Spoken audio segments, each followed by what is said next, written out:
Hello guys, এটা হচ্ছে আমার প্রথম ব্লগ। আমার প্রথম ব্লগে তোমাদেরকে অনেক স্বাগত। তো এখানে আমার ভাই বলছিল যে নতুন ভিডিওতে তোমাদেরকে অনেক স্বাগত।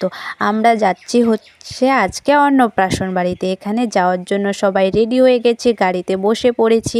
তো আমি এখানে বলছিলাম হ্যালো গাইস, আমরা আজকে যাচ্ছি ঘুরতে। উল্টো বলা হয়ে গেছে, আমরা যাচ্ছি হচ্ছে অন্নপ্রাশন বাড়িতে। তো আমাদের এখানে মাঝপথে দাঁড়াতে হলো। আমরা দাঁড়িয়েছি হচ্ছে ঘোষপুকুরে কিছু কেনাকাটা করার জন্য। কেনাকাটা করে নিয়ে আমরা অন্নপ্রাশন বাড়িতে পৌঁছে গেছি। এখানে বসে পড়েছি, সবাই এখানে গল্প করছে। কিছুক্ষণ পরে আমরা খেতে বসে গেছি। খাওয়ার মধ্যে ছিল পকোড়া, সবজি, ভাত, মাছ।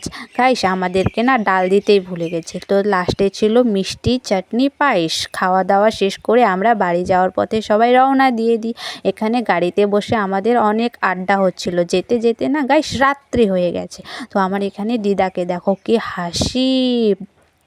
আমার এই নতুন ভিডিওতে যদি কিছু ভুল হয়ে থাকে তোমরা ক্ষমা করে দিও। আমার চ্যানেলটাকে তোমরা সাবস্ক্রাইব করে দিও। মাঝপথে আমরা দাঁড়িয়েছি চা খেতে। চা খেয়ে দিয়ে বাড়ি যাওয়ার পথে আবার রওনা দিয়ে দিই। Tata guys.